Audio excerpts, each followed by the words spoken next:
الحمدللہ رب العالمین والصلاة والسلام علی سیدنا و مولانا محمد خاتم النبیین و امام المرسلین وعلى آلہ واصحابہ اجمعین وعلى كل من تبعهم بإحسان إلى يوم الدين. اما بعد، حضرات علماء کرام، معزز حاضرین، میرے بھائیوں اور دوستوں اور بہنوں، السلام علیکم ورحمۃ اللہ تعالی وبرکاتہ۔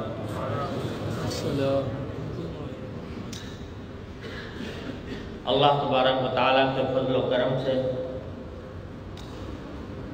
آج کی یہ تقریب، جس کو ختم بخاری کا عنوان دیا گیا ہے، در حقیقت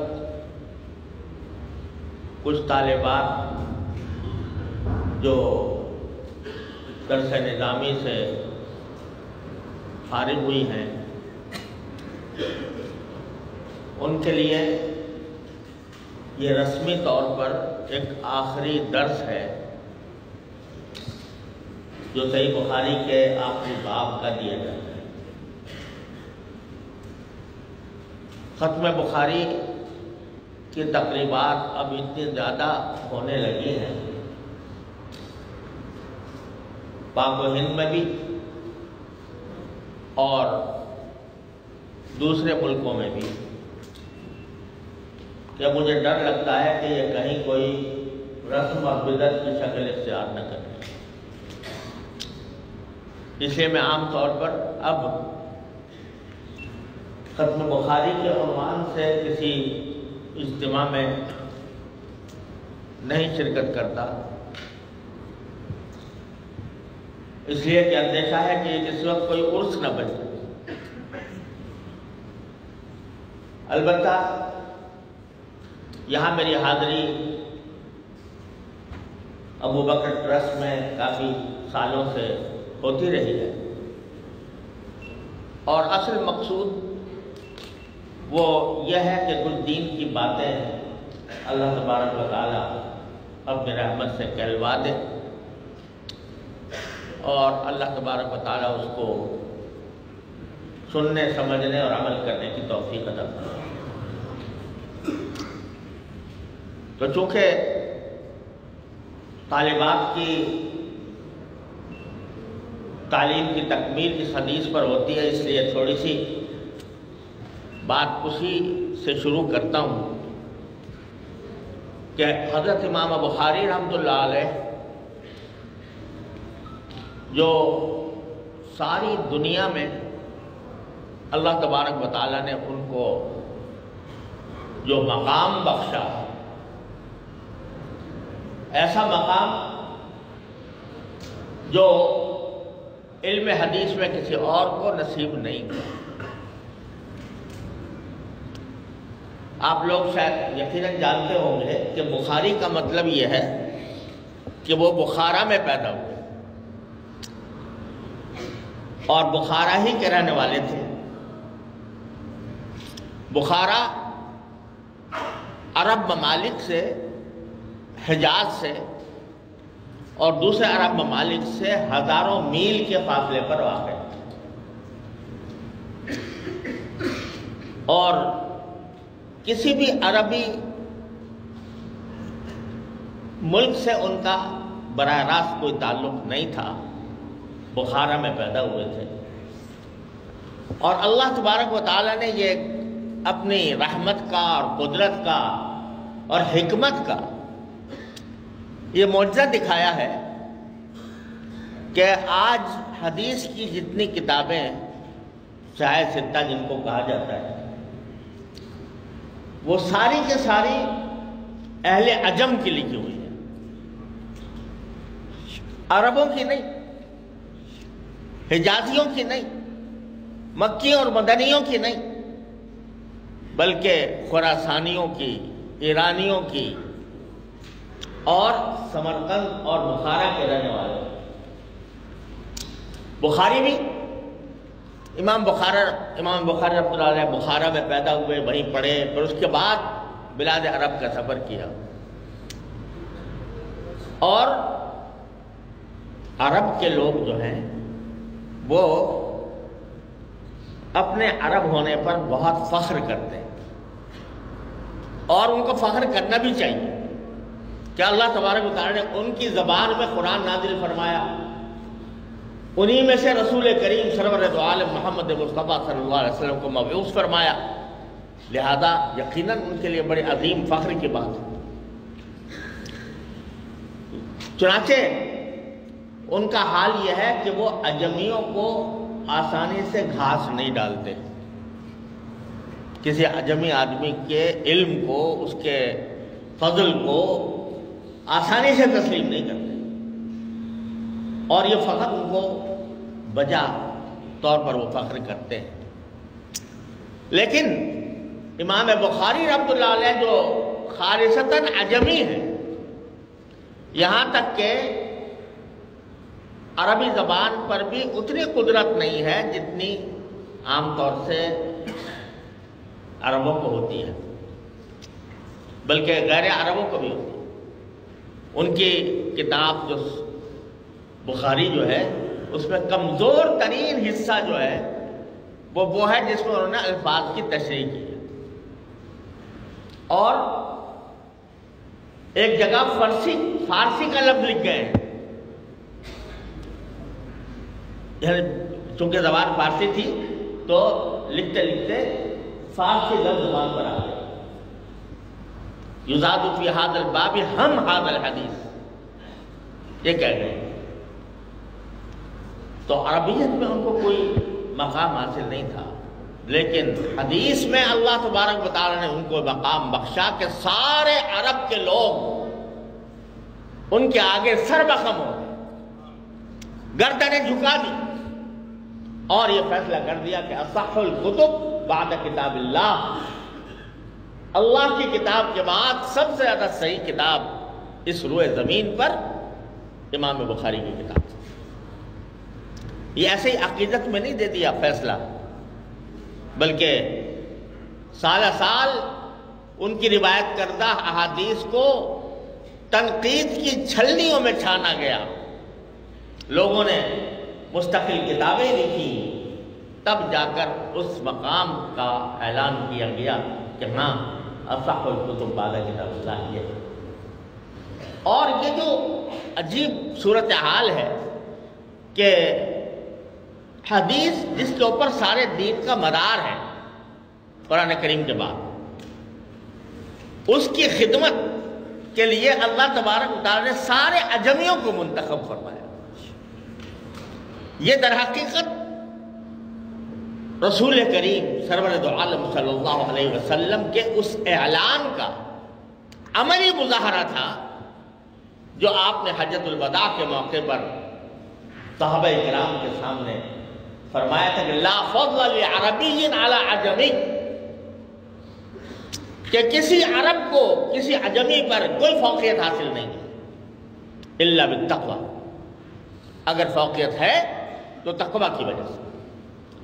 تو اس کا عملی مظاہرہ اللہ تعالیٰ نے دکھا دیا آنکھوں سے کہ دیکھو جن کے اوپر قرآن نازل ہوا تھا، جن عربوں پر قرآن نازل ہوا تھا، جن میں رسول کریم صلی اللہ علیہ وسلم مبعوث فرمائے گئے تھے، ہم نے ان کی باتوں کو اور ان کی تعلیمات کو عجمیوں کے ذریعے محفوظ کیا. سارے عجم کے لوگ اس کی عبادت کے لیے ایک دیوار بن گئے. اس لیے یہ کتاب اللہ تبارک و تعالیٰ کے فضل و کرم سے ایسی کتاب ہے کہ جس پر سب کا اتفاق ہے، وہ دیوبندی ہو، وہ بریلوی ہو، وہ اہل حدیث ہو، وہ سلفی ہو، اور وہ فرض کرو کہ عام انسان ہو، سب کا اس پر اتفاق ہے کہ یہ سب سے زیادہ صحیح کتاب ہے اور سب اس کو پڑھتے ہیں. تو اس کتاب کی ایک خصوصیت یہ ہے کہ اللہ تبارک و تعالیٰ نے حضرت امام بخاری رحمۃ اللہ علیہ کو احادیث کے بیان کرنے کے ساتھ اس کے اوپر جو عنوان قائم فرماتے ہیں، جس کو ترجمۃ الباب کہا جاتا ہے، وہ ایک خاص بصیرت کے ذریعے قائم فرماتے ہیں۔ چنانچہ آخری باب جو حضرت امام بخاری رحمۃ اللہ علیہ نے قائم کیا ہے وہ اس بات کے بارے میں ہے کہ اللہ تبارک و تعالیٰ نے فرمایا قرآن کریم میں کہ وَنَضَعُ الْمَوَازِينَ الْقِسْطَ لِيَوْمِ الْقِيَامَةِ، قیامت کے دن ہم ترازویں قائم کریں گے، انصاف والی ترازویں قائم کریں گے۔ فَلَا تُظْلَمُ نَفْسٌ شَيْئًا، کسی انسان پر کوئی ظلم نہیں، بلکہ اس کے اعمال کا وزن کیا جائے گا، اور اس وزن کی بنیاد پر اس کا فیصلہ ہوگا کہ آیا اس کو جنت میں بھیجا جائے یا جہنم میں بھیجا جائے۔ تو وزن اعمال کے اوپر حضرت امام بخاری نے اپنی کتاب کو ختم کیا، یہ بتانے کے لیے کہ نبی کریم سرور دو عالم صلی اللہ علیہ وسلم کی جو تعلیمات ہیں، آغاز وحی سے لے کر اور عبادات اور معاشرت اور آداب اور اخلاق، معاملات، یہ سارے کے سارے میں نے بیان کر دیے۔ لیکن یاد رکھو کہ صرف یہ علم حاصل کر لینا ان کا کافی نہیں ہے، بلکہ اصل دار و مدار اللہ تبارک و تعالیٰ کے ہاں اس بات پر ہوگا کہ جو تم نے اعمال کیے ہیں، جو عمل کیے ہیں، نیکیاں کی ہیں یا بدیاں کی ہیں، تو وزن جس عمل کا زیادہ ہوگا، جس کے اعمال کا وزن زیادہ ہوگا وہ کامیاب ہوگا، اس کو اللہ تبارک و تعالیٰ کی رضا حاصل ہوگی اور جنت حاصل ہوگی۔ فمن ثقلت موازینہ فہو فی عیشۃ راضیہ، جس کے وزن بھاری ہوں گے، جس کے اعمال کا وزن بھاری ہوگا تو وہ ایک من پسند زندگی میں رہے گا۔ اللہ تعالیٰ اپنے رحمت سے ہمارے اعمال کے اندر بھی وزن پیدا کرے۔ تو در حقیقت ہمیں آپ کو حضرت امام بخاری رحمۃ اللہ علیہ اس طرف متوجہ کرنا چاہتے ہیں کہ اب علم تو حاصل کر لیا، لیکن فکر اس کی کرو کہ تمہارے اعمال میں ایسا وزن پیدا ہو، جو جب تمہارے اعمال کا وزن ہو تو اس میں اتنا ثقل ہو کہ اس کی وجہ سے اللہ تبارک و تعالیٰ تم سے راضی ہوں اور تم جنت کے حقدار ہو۔ اب یہ وزن کیسے پیدا ہو اعمال کے اندر؟ یہاں ذکر ہو رہا ہے اعمال کے وزن کا، اعمال کی گنتی کا نہیں، گنتی کا نہیں کہ جس کے اعمال زیادہ ہوں گے اس کو جنت میں داخل زیادہ کیا جائے گا، اس کو زیادہ فضیلت حاصل ہوگی، بلکہ جس کا عمل کا وزن زیادہ وہ اللہ تبارک و تعالیٰ کی رضا حاصل کرے۔ ایک شخص ہے جو فرض کرو ساری عمر نفلیں ہی نفلیں پڑھتا رہا، ساری زندگی نفلیں پڑھی، لیکن اللہ بچائے اس کے نمازوں میں وزن پیدا نہ ہوا، تو وہ نمازیں حقیقت میں بیکار ہیں۔ ایک آدمی ہے جو صرف فرائض و واجبات پر اتباع کرتا ہے، لیکن اس کے فرائض و واجبات میں وزن ہے، تو وہ کہیں بازی لے جائے گا اس شخص پر جس نے کہ ہزاروں نمازیں پڑھی، ہزاروں عبادتیں کی۔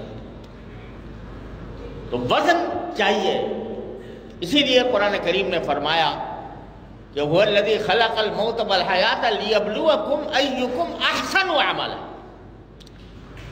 اللہ تعالیٰ نے موت اور زندگی اس لیے پیدا کی ہے تاکہ تمہیں آزمائے کہ تمہارا عمل کتنا اچھا ہے۔ یہ نہیں فرمایا کتنا زیادہ ہے، یہ فرمایا کتنا اچھا ہے۔ تو اللہ تبارک و تعالیٰ کے ہاں قیمت ہے وزن کی، وزن کیسے پیدا ہوتا ہے؟ کس چیز سے اعمال کے اندر وزن پیدا ہوتا ہے؟ تو اس کے لیے امام بخاری گویا زبان حال سے فرماتے ہیں کہ میری کتاب میں جو سب سے پہلی حدیث تم نے پڑھی ہے اس کے اوپر غور کرو۔ وہ کیا ہے؟ انما الاعمال بالنیات وانما لامرئ ما نوى، کہ تمام اعمال کا دار و مدار نیتوں پر ہے، اور ہر انسان کو وہی ملے گا جس کی وہ نیت کرے گا۔ تو نیت کے معنی کیا ہوئے کہ اخلاص، جو عمل اخلاص کے ساتھ ہوگا وہ وزن رکھے گا، چاہے چھوٹا سا چاہے معمولی نظر آئے، لیکن اخلاص کے ساتھ کوئی عمل ہے تو وہ اللہ تعالیٰ کے ہاں وزنی ہے، اور اس کی وجہ سے بندہ جنت کا مستحق بن جاتا ہے اللہ تعالیٰ کے فضل و کرم سے۔ لیکن اگر اعمال تو کیے ہیں مگر اخلاص نہیں، اللہ کے لیے نہیں ہو رہا وہ کام، تو پھر وہ کتنا ہی بڑا دیکھنے میں نظر آتا ہو، کتنا ہی زیادہ ہو، اس کی اللہ تعالیٰ کے یہاں کوئی قیمت نہیں۔ اسی لیے فرمایا رسول کریم صلی اللہ علیہ وسلم نے حضرت معاذ بن جبل رضی اللہ تعالیٰ، حضرت معاذ بن جبل رضی اللہ تعالیٰ عنہ نبی کریم صلی اللہ علیہ وسلم کے بڑے لاڈلے صحابی، چہیتے، اور یہ وہ صحابی جن کے بارے میں نبی کریم سرور عالم صلی اللہ علیہ وسلم نے یہ فرمایا کہ یا معاذ انی احبک۔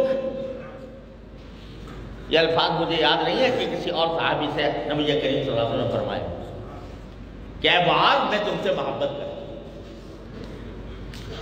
کتنی عظیم سعادت ہے اس بندہ خدا کہ جس کو ساری دنیا، ساری کائنات کا سے افضل ترین نبی یہ کہہ رہا ہے کہ مجھے تم سے محبت ہے، انی احب۔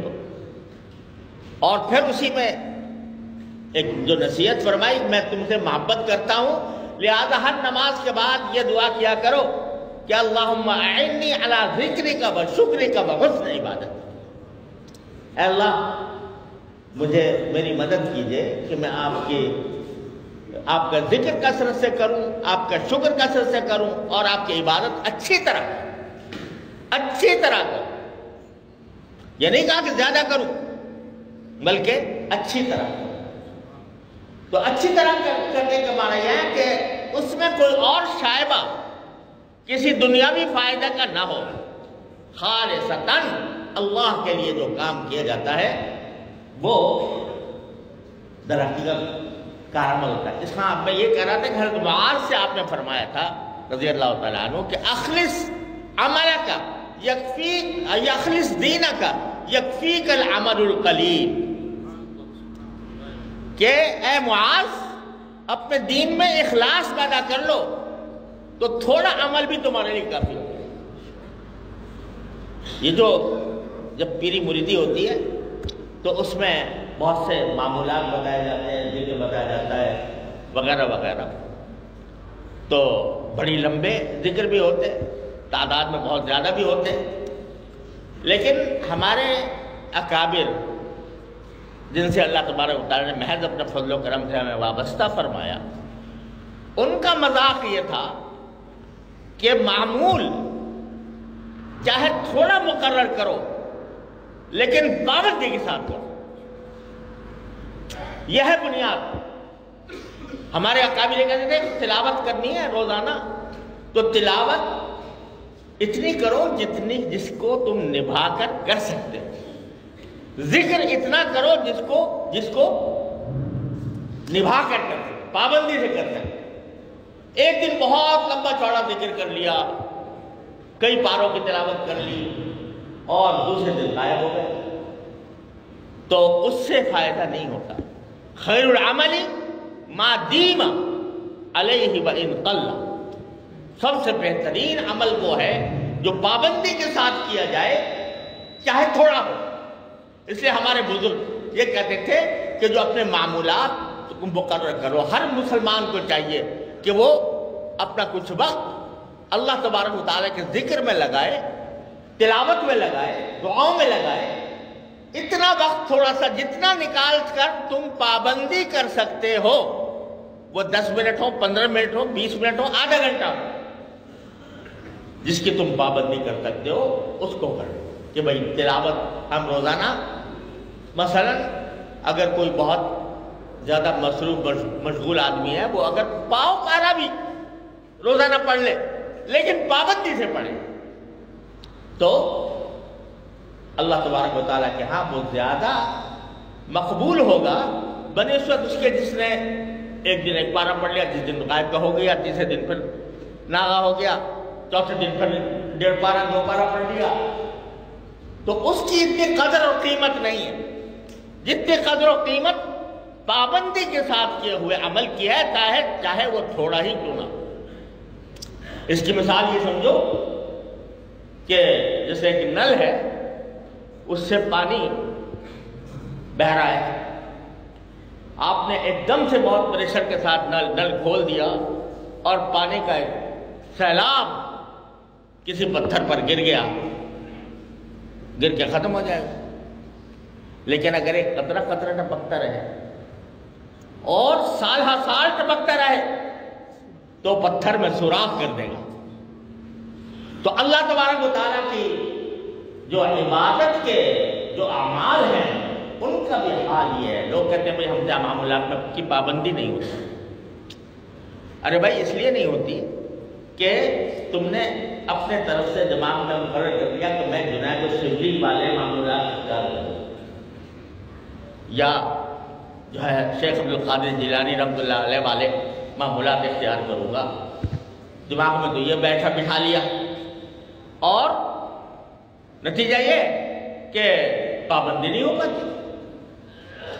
اس کے برخلاف اگر تم اپنے پوری زندگی نظام زندگی کا جائزہ لو، صبح سے لے کر شام تک کیا کیا کام تمہیں کرنے ہیں اور ان کاموں کے ساتھ کتنا وقت تم نکال سکتے ہو تلاوت کے لیے، ذکر کے لیے، تسبیح کے لیے، اتنا وقت نکال لو،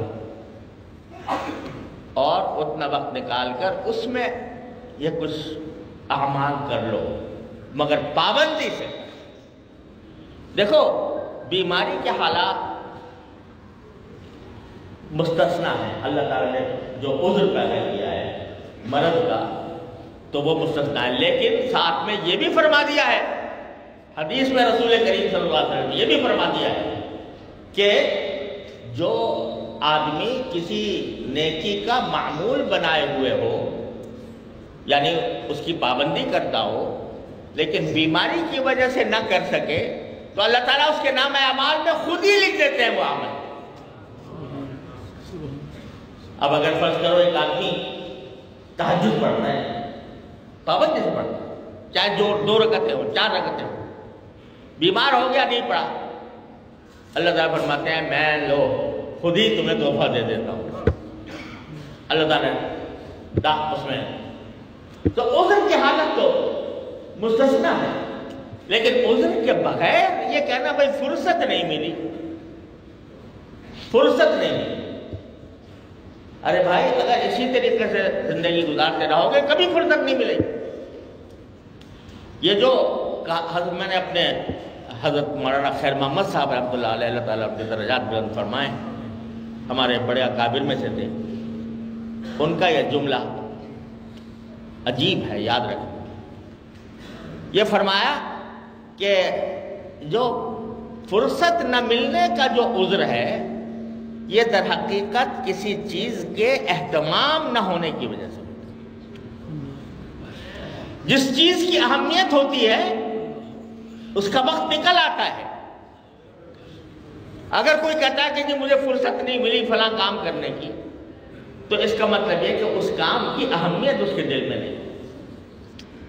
آج فرض کرو کہتے ہیں جی ہمارے گھر میں جو ہے بہت سارے مسائل تھے، بیماریاں تھیں، تو اس کی وجہ سے میں اتنا مصروف تھا کہ میں اپنے معمولات پورے نہیں کر سکا۔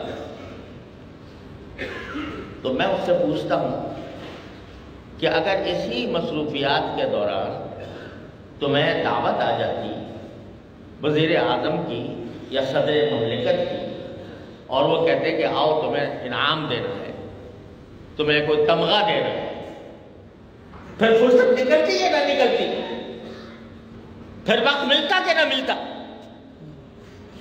لیکن چونکہ اس کی قدر نہیں، یہ اللہ کا ذکر، یہ تلاوت، یہ اللہ تبارک و تعالیٰ کے حضور حاضری، اس کی قدر و قیمت نہیں، لہذا ٹھیک ہے کہ مجھے معمولات میں اپنے مصروفیات میں مصروف تھا، نہیں کر سکتا۔ جس دن دل میں اہمیت پیدا ہو جائے گی اور اس پر ایمان اور یقین ہو جائے گا جو رسول کریم صلی اللہ علیہ وسلم نے ارشاد فرمایا تھا کہ ایک قرآن کریم کے ایک حرف پر 10 نیکیاں تمہارے اعمال میں اضافہ کریں گی، جس دن اس پر یقین ہو جائے گا، جس دن اس پر ایمان ہو جائے گا کہ سبحان اللہ جو ہے وہ آدھی میزان عمل کو بھر دیتا ہے اور سبحان اللہ الحمدللہ پوری میزان عمل کو بھر دیتے، جس دن ایمان اس پر ہو گیا، اس کی اہمیت دل میں پیدا ہو گئی، دیکھو تمہاری عجیب الفرصت کہا جائے، سارا کھیل اس کا ہے کہ اس کی اہمیت دلوں میں تو تھوڑا عمل ہو لیکن پابندی کے ساتھ کیا جائے۔ دیکھو حدیث میں آتا ہے کہ ایک عربی رسول کریم صلی اللہ علیہ وسلم کی خدمت میں حاضر ہوئے، آپ سے پوچھا کہ یا رسول اللہ کیا آپ بتائیے کہ میرے اوپر کیا کیا فرائض ہیں؟ تو آپ نے فرمایا 5 نمازیں ہیں دن اور رات۔ کہا کہ اچھا اور کچھ ہے؟ کہا کہ ہاں رمضان کے روزے ہیں۔ کہا اور کچھ ہے؟ فرمایا کہ ہاں حج ہے فی سبیل اللہ۔ کہا کہ اور کچھ ہے؟ تو یعنی وہ فرائض بیان فرمانے کے بعد جب انہوں نے کہا کہ اور کچھ ہے پوچھا تو آپ نے فرمایا کہ بس اس کی پابندی کرو۔ تو اس شخص نے کہا کہ یا رسول اللہ میں اس پر نہ زیادتی کروں گا نہ کمی کروں گا، لا ازید علی ھذا ولا انقص، بس یہ کام کروں گا پابندی۔ چلے گئے۔ حضور نے فرمایا اگر کسی شخص کو جنتی کو دیکھنا ہو تو دیکھ لو۔ اب وہاں 5 فرائض اور چلو اس کے ساتھ علماء نے کہا ہے کہ توابع بھی اس میں داخل ہے، سنتیں، لیکن اور کچھ بھی، لیکن وہ کہتا ہے کہ اللہ کو راضی کرنے کے لیے میں تو یہ عمل کرتا ہوں تو بس اللہ تبارک و تعالیٰ کے فضل و کرم سے کامیاب ہو۔ ایک واقعہ لکھا ہے اسماء الرجال کی کتابوں میں کہ ایک صاحب تھے، ان کو یہ شوق پیدا ہوا کہ وہ لوگوں بڑے بڑے علماء سے اولیاء سے جا کے یہ پوچھیں کہ اگر آپ کو پتہ چل جائے کہ کل کو آپ کا انتقال ہونے والا ہے تو آپ کیا کریں گے؟ یہ ایک ذوق پیدا ہوا کہ میں بڑے بڑے بزرگوں سے جا کے یہ معلومات ہوں کہ وہ کیا کریں گے، ایک دن تمہارے پاس ایک دن ہے، اس کے بعد تمہارا انتقال ہونے والا ہے تو کیا کریں گے آپ؟ اگر ہم سوچیں تو ہم بھی سوچ لیں کل کو انتقال ہونے والا ہے تو کیا کریں گے؟ موبائل دیکھیں گے یا جو ہے لوگوں سے چیٹنگ کریں گے؟ کیا کریں گے؟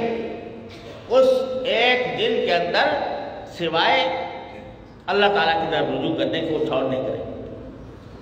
تو وہ مختلف بزرگوں کے پاس گئے، کسی سے پوچھا کہ جی آپ کیا کریں گے؟ انہوں نے کہا جی میں نمازیں پڑھوں گا، کسی نے کہا کہ اس میں ذکر کروں گا وغیرہ وغیرہ۔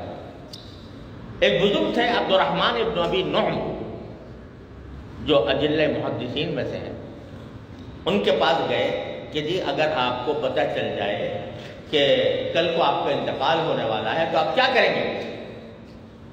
انہوں نے جواب دیا وہی کروں گا جو اب کر وہی کروں گا جو اب کر رہا ہوں۔ کیا مطلب؟ کہ ہر روز میرا دھیان یہ ہوتا ہے کہ کل آئے گی یا نہیں آئے گی، اس کے لحاظ سے اپنی زندگی کو بنایا ہوا ہے۔ تو جب دیکھا ان کے معمولات میں یہ نہیں کہ وہ صبح سے لے کے شام تک ذکر ہی کر رہے ہیں، وہ سبھی کچھ کرتے تھے، کھانا بھی کھاتے تھے، گھر والوں سے بھی ملتے تھے اور سب کچھ کرتے تھے، جو دنیا کی ضروریات ہیں وہ پوری کرتے تھے، لیکن زندگی کو اس طرح ڈھال لیا تھا کہ جو عمل ہو رہا ہے وہ اللہ کے لیے ہو رہا ہے۔ نماز ہو رہی ہے تو اللہ کے لیے ہو رہی ہے، کھانا کھایا جا رہا ہے تو اللہ کے لیے کھایا جا رہا ہے، اپنے بیوی بچوں سے ملاقات ہو رہی ہے تو اللہ کے لیے ہو رہی ہے۔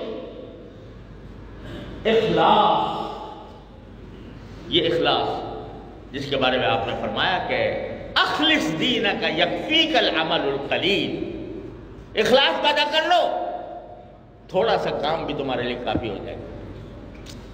تو اللہ تبارک و تعالیٰ اپنے رحمت سے وہ چیز ہمیں عطا فرمائے۔ دیکھو الحمدللہ مسلمان ہیں، اللہ تعالیٰ کی نعمت ہے، اللہ تعالیٰ نے ایمان کی دولت عطا فرمائی، بڑی نعمت ہے، بڑی دولت ہے، اور ہمیں بیٹھے بٹھائے مل گئی، ہم اپنے خاندان سے مل گئی، اس کی راہ میں ہم نے کوئی کانٹا نہیں چبویا اپنے پاؤں میں، خالص اللہ تعالیٰ کی فضل و کرم سے مل گئی۔ قدر تو اس کی کرنی ہے، اس ایمان کی قدر کرنی ہے، لیکن اس ایمان کی قدر کے بعد الحمدللہ ہم جو لوگ یہاں پر بیٹھے ہوئے ہیں، اللہ تعالیٰ کے فضل و کرم سے نماز پڑھ لیتے ہیں، کچھ تلاوت بھی کر لیتے ہیں، تعلم بھی کر لیتے ہیں، پڑھنا بھی کر لیتے ہیں، لیکن یہ فکر کہ میرے عمل میں اخلاص کامل ہو، میرا جو عمل ہو وہ اللہ کے لیے ہو، اللہ تعالیٰ کی خوشنودی کے لیے ہو، شہرت کے لیے نہ ہو، سمعت کے لیے نہ ہو، دکھاوے کے لیے نہ ہو، غفلت کے ساتھ نہ ہو، اللہ تعالیٰ کی مرضی کے تحت ہو۔ یہ فکر بہت کم کو نصیب ہوتی ہے، اللہ تعالیٰ ہم سب کو عطا فرمائے۔ حضرت امام احمد بن حنبل رحمۃ اللہ علیہ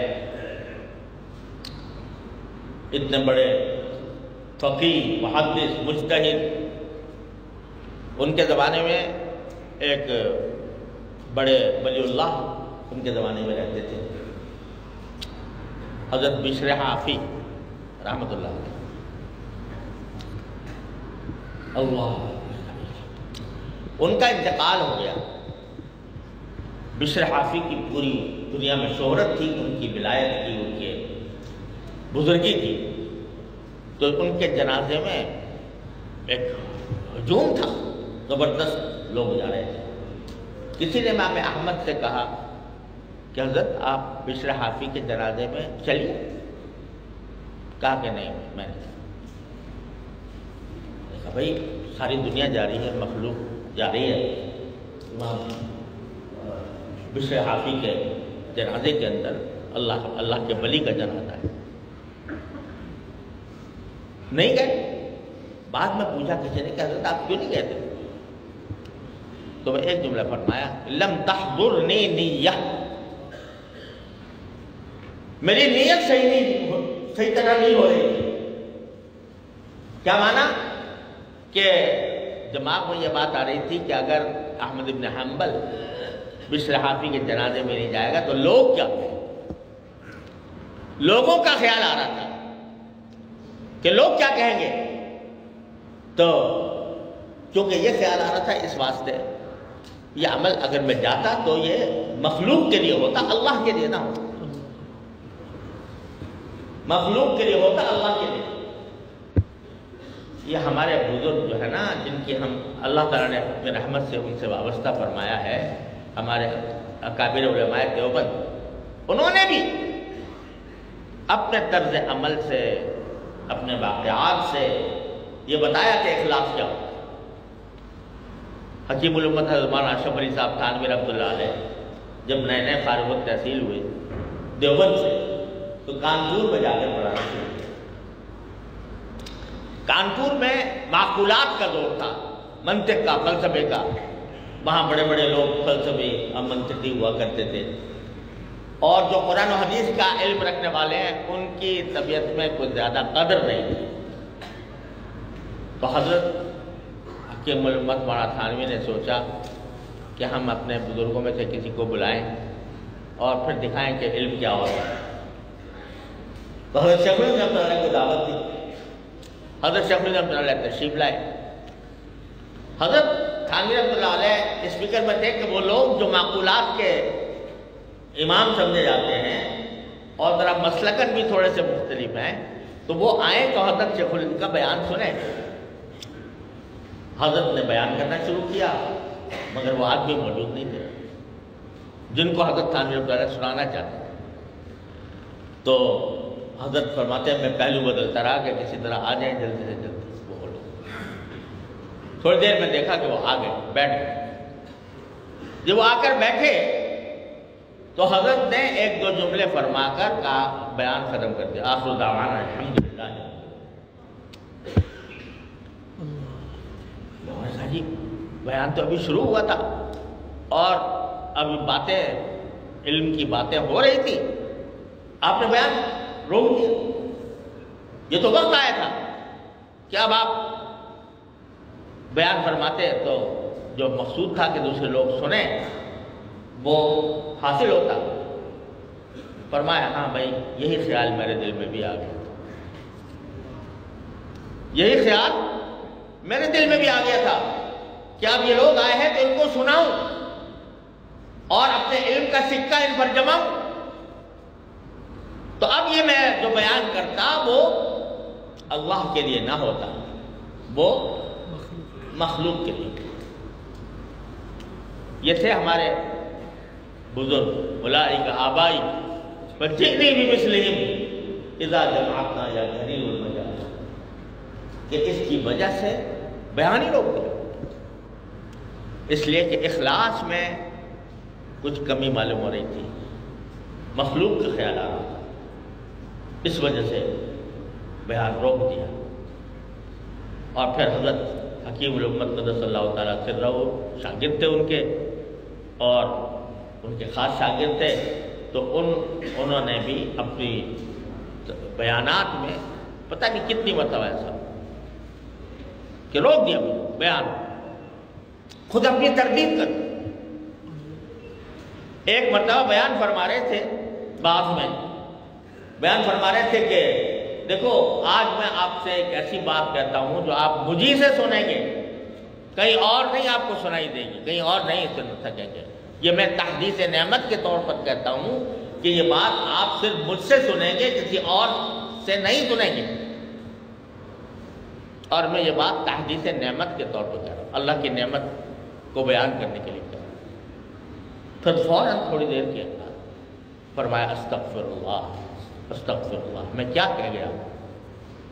میں نے کہا تھا یہ تحدیث نعمت کے طور پر کہہ رہا ہوں، یہ تحدیث نعمت نہیں، یہ تعلی ہے.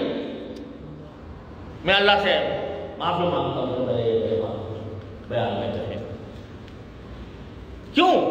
اس لیے کہ جو کچھ کہا جا رہا ہے وہ اللہ کے لیے کہا جا رہا ہے، وہ مخلوق کی تعریف کے لیے نہیں کیا جا رہا. تو بھائی اللہ تعالیٰ ہم سب کو یہ دولت عطا فرمائے اخلاص کے. کیا طریقہ ہے اس کا؟ کہ جب بھی کوئی عمل انسان کرے، کوئی بھی عمل ہو، دنیا کا ہو دین کا ہو، اس میں عمل کرنے سے پہلے اللہ تبارک و تعالیٰ سے اخلاص مانگ لیں. یا اللہ یہ کام کرنے جا رہا ہوں، اپنی رحمت سے مجھے اخلاص عطا، خالص آپ کے لیے ہو یہ عمل، کسی اور کے لیے نہ ہو. اخلاص کا کہ دعا مانگے، اور ساتھ جو ہے اس بات سے قطع نظر کر لے کہ لوگ کیا کہیں. آج کل کا بہت بڑا فتنہ یہ ارضائے مخلوق ہے کہ میں یہ کروں گا تو لوگ میری تعریف کریں گے، نہیں کروں گا تو لوگ میری مذمت کریں گے. ہر چیز میں ہو رہا ہے. شادی بیاہ کے اندر تحفے دیتے ہیں، کس لیے دیتے ہیں؟ اگر نہیں دیں گے تو ناک کٹ جائے گی، بدنامی ہو کہ اتنا آدمی اسے تھوڑا سا تحفہ بھی نہیں دیا شادی کے موقع پر. اب جو دے رہا ہے وہ اللہ کے لیے نہیں دے رہا، وہ مخلوق کے لیے دے رہا، کوئی اجر نہیں اس کو. اور اگر اللہ کے لیے دے کہ میں تو ہدیہ دے رہا ہوں اس لیے دے رہا ہوں کہ نبی کریم صلی اللہ علیہ وسلم نے فرمایا تھا کہ آپس میں ایک دوسرے کے ہدیہ دیا کرو، تمہارے درمیان محبت پیدا ہوگی، اس لیے دے رہا ہوں۔ تو وہی ہدیہ عبادت بن گیا، اللہ تعالیٰ کی رضا کا ذریعہ بن گیا، اور ذرا سا زاویہ نگاہ بدل گیا تو وہ نہ صرف یہ کہ بیکار رہا بلکہ بعض اوقات گناہ بن گیا۔ تو یہ ہماری زندگی کے اندر ہم سب یہ کرتے ہیں، اور جو شخص اللہ کے لیے کام کرتا ہے نا، اس کو نہ بدلے کی پرواہ ہوتی ہے، نہ اس کو شکریہ کا طلب ہوتی ہے۔ انما نطعمکم لوجہ اللہ لا نرید منکم جزاء ولا شکورا۔ ہم جو کچھ کر رہے ہیں اللہ کے لیے کر رہے ہیں، ہمیں نہ بدلنا چاہیے نہ تمہاری طرف سے شکریہ چاہیے۔ اگر اس نے شکریہ ادا نہ کیا، کوئی بدلہ نہ دیا، تو ٹھیک ہے بھائی، دے دیا، میں نے تو اس کے لیے دیا تھا، انشاءاللہ اللہ تعالیٰ وہ راضی ہو جائے، مجھے بدلے کی توقع نہیں۔ اب سارے آپ دیکھو ہمارے معاشرے کے اندر تو جھگڑے ہیں، ایک دوسرے سے ناراضیاں ہیں، وہ اس وجہ سے ہیں کہ اخلاص نہیں ہے۔ دوسرے نے تو میرے ساتھ یہ کیا تھا، میری شادی کے موقع پر اس نے کچھ نہیں دیا نا، میں اس کی شادی کے موقع پر کیوں دوں؟ اس نے مجھے کم دیا تھا، میں کیوں زیادہ دوں؟ یہ سب کچھ جو ہے نا، یہ سب مخلوق کے لیے ہو رہا ہے، اور اگر اخلاص کے ساتھ تھوڑی سی چیز بھی دے دی جائے اپنے مقدرت کے مطابق، تو وہ تھوڑا سا ہدیہ بھی بہت بڑی قیمت رکھتا ہے۔ ابھی ہمارے طلبہ ہم سے پڑھتے ہیں، ایک سے ایک اللہ کا ولی آتا ہے پڑھنے کے لیے۔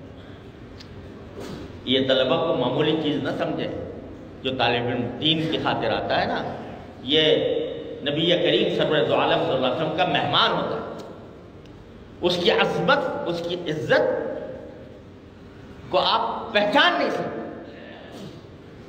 فرشتے اس کے لیے دعا کرتے ہیں، پانی میں مچھلیاں اس کے لیے دعا کرتی ہیں۔ دیکھنے میں وہ بیچارہ سادہ سا لباس پہنے ہوئے ہے،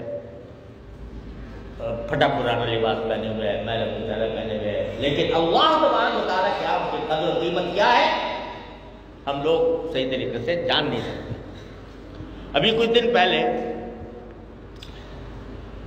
میرے جب مجھ پر قاتلانہ حملہ ہوا تھا، تو اس کے بعد بہت سے دوستوں نے محبت کا بہت اظہار کیا، اور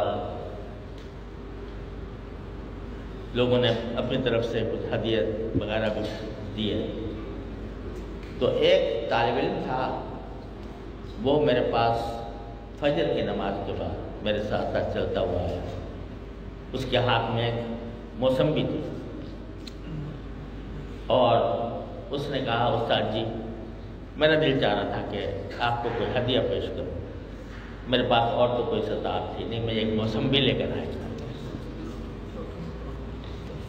میں آپ سے کیا بتاؤں کہ اس موسمبی کی قدر و قیمت لاکھوں کروڑوں سے زیادہ، اس لیے کہ وہ خالص اپنی اخلاص کے ساتھ، محبت کے، مخلصانہ محبت کے جذبے کے ساتھ لے کر آیا۔ تو اللہ تبارک و تعالیٰ کے ہاں بھی گنتی نہیں دیکھی جاتی، تھوڑا عمل کرو لیکن اسی کے لیے کرو، اس کے سوا کسی اور کا خیال دل میں نہ آئے۔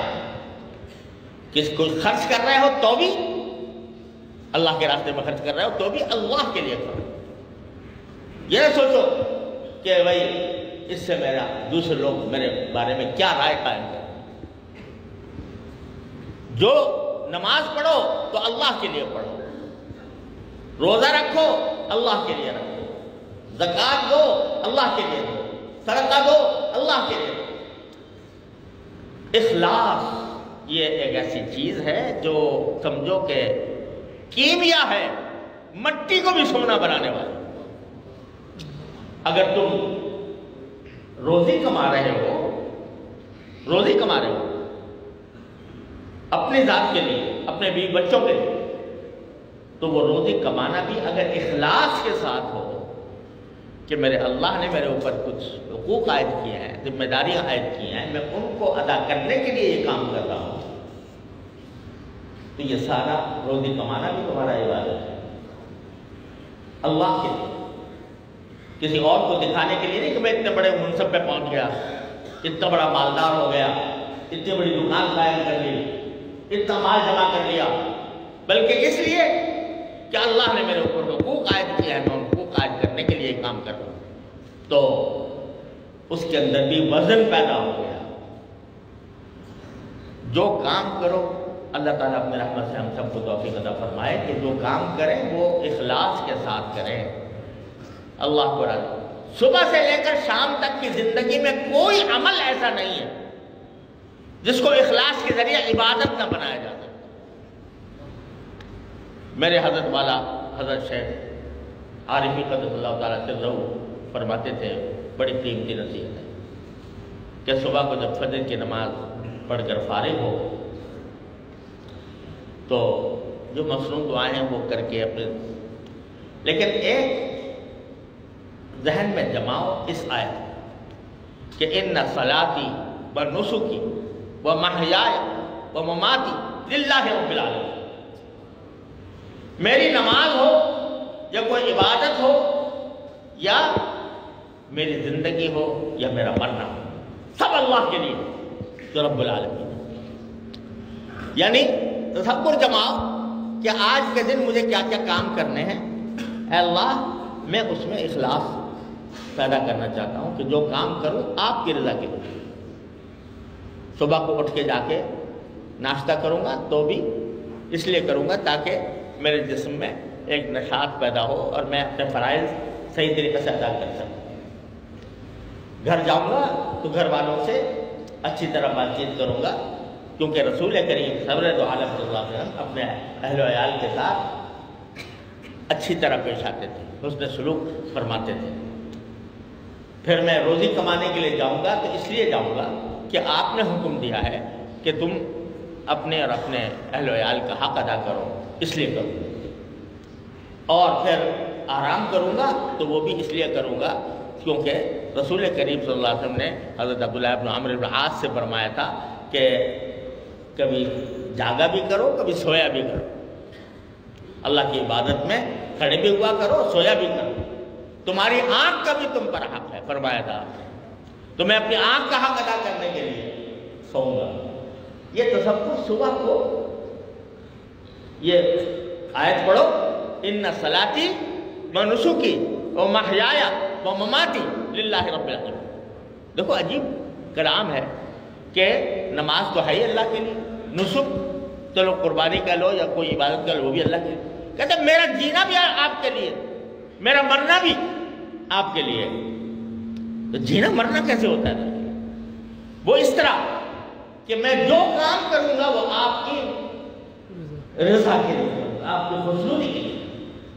صبح کو یہ تصور کر لو اور تصور کر کے دعا بھی مانگ لو، یا اللہ میں نے یہ ارادہ تو کر لیا اور میں نے یہ ایک طرح سے دعویٰ بھی کر لیا کہ میری نماز بھی اللہ کے لیے، میری عبادت بھی اللہ کے لیے، میرا جینا بھی اللہ کے لیے، میرا مرنا بھی اللہ کے لیے، لیکن میں کمزور ہوں، مجھ سے اس کے اوپر استقامت اپنے بلبوتے پر نہیں ہو سکتی جب تک کہ آپ کی توفیق نہ ہو۔ یا اللہ مجھے اس کی توفیق بھی عطا فرما۔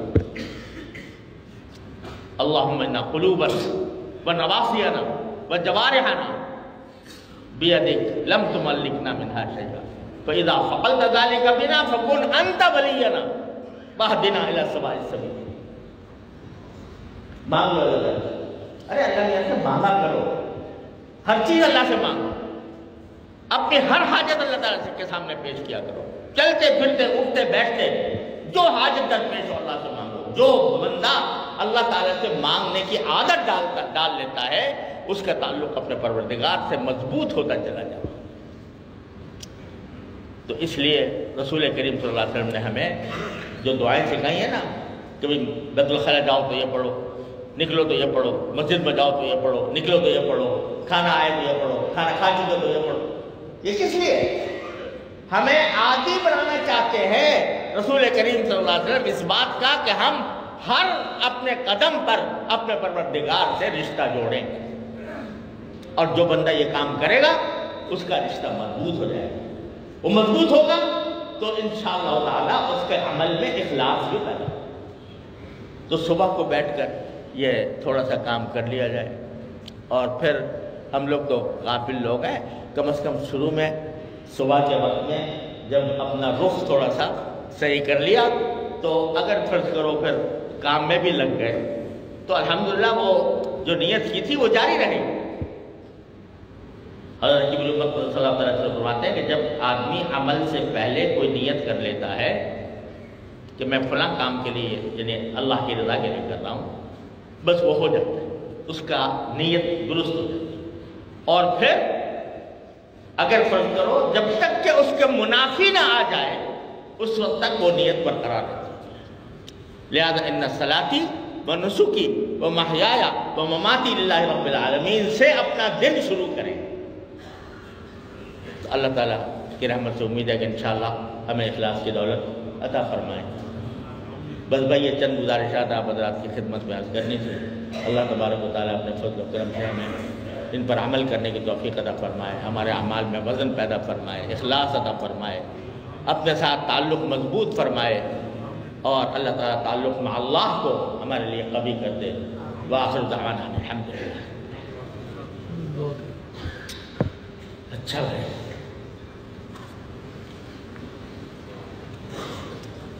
الحمدللہ رب العالمین، والصلاة والسلام علی رسولہ الکریم وعلی آلہ واصحابہ اجمعین۔ ربنا ظلمنا انفسنا وان لم تغفر لنا وترحمنا لنکونن من الخاسرین۔ ربنا ظلمنا انفسنا وان لم تغفر لنا وترحمنا لنکونن من الخاسرین۔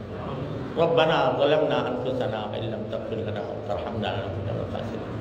اللهم یا ارحم الراحمین ارفع شؤم اعمالنا یا ارحم الراحمین، ارفع عنا شؤم اعمالنا، اللهم ارفع عنا شؤم اعمالنا یا ارحم، اللهم ارفع عنا شؤم اعمالنا یا ارحم الراحمین۔ یا من لا تضره الذنوب ولا تنقصه المغفرة، هب لنا ما لا ينقصه واغفر لنا ما لا يضر۔ اللهم لك العتبى حتى ترضى، اللهم لك العتبى حتى ترضى، اللهم لك العتبى حتى ترضى۔ یا اللہ اپنے فضل و رحمت سے ہمارے تمام گناہوں کو معاف فرما۔ یا اللہ ہر طرح کے شر سے، فتنے سے، معصیتوں سے، منکرات سے ہماری حفاظت فرما۔ یا اللہ ہمیں اپنے دین پر صحیح طریقے سے چلنے کی توفیق عطا فرما۔ یا اللہ ہم کمزور ہیں، بے حوصلہ ہیں، اے اللہ ہمیں حوصلہ عطا فرما دے۔ اے اللہ بے ہمت ہیں، ہمت عطا فرما دے۔ یا اللہ ہمارے دلوں میں اخلاص پیدا فرما دے۔ یا اللہ ہماری نیتوں کو درست فرما دے۔ یا اللہ ہمارے اعمال کو باوزن بنا دے۔ یا اللہ اپنے رحمت سے، اپنے فضل و کرم سے ہمیں اپنے دین کی صحیح سمجھ عطا فرما۔ اے اللہ اس پر عمل کی توفیق عطا فرما۔ اے اللہ اس پر استقامت عطا فرما۔ یا اللہ یا رحمان یا رحیم یا کریم اپنے فضل و کرم سے ہمیں ہمارا خاتمہ ایمان پر فرما۔ یا اللہ ہمارا خاتمہ ایمان پر فرما۔ یا اللہ ہمارا خاتمہ ایمان پر فرما۔ یا اللہ مرنے سے پہلے اے اللہ آخرت کی تیاری کی توفیق عطا فرما۔ یا اللہ آخرت کی تیاری کی توفیق عطا فرما۔ اے اللہ ہمارے اعمال و اخلاق کی اصلاح فرما دے۔ یا اللہ اعمال و اخلاق کی اصلاح فرما دے۔ یا اللہ ہمارے اعمال و اخلاق کی اصلاح فرما دے۔ یا اللہ ہر طرح کے شر سے، فتنے سے ہماری عبادت فرما۔ یا اللہ تمام حاضرین کو اور حاضرات کو ان کے تمام جائز مقاصد میں کامیابی عطا فرما۔ اے اللہ سب کی پریشانیوں کو دور فرما۔ ہم میں جو لوگ بیمار ہیں اپنے رحمت سے ان سب کو شفائے کامل و عاجل عطا فرما۔ یا اللہ ہم میں ہمارے متعلقین میں جو بیمار ہیں انہیں شفائے کامل و عاجل عطا فرما۔ اے اللہ جو تندرست ہیں ان کو یا اللہ فراخی عطا فرما۔ یا اللہ جو بے روزگار ہیں ان کو عافیت کے ساتھ حلال واسع روزگار عطا فرما۔ یا اللہ جو مقروض ہیں اپنی رحمت سے ان کے قرض ادا فرما دے۔ یا اللہ جو اپنے اولاد کے لیے رشتوں کی تلاش میں ہے اللہ ان کو اچھے رشتے عطا فرما دے۔ یا اللہ یا رحمان یا رحیم یا کریم ہمیں اپنے اولاد کی صحیح تعلیم و تربیت کی توفیق عطا فرما۔ یا اللہ اولاد کی صحیح تعلیم و تربیت کی توفیق عطا فرما۔ ربنا هب لنا من ازواجنا وذرياتنا قرة اعين واجعلنا للمتقين اماما۔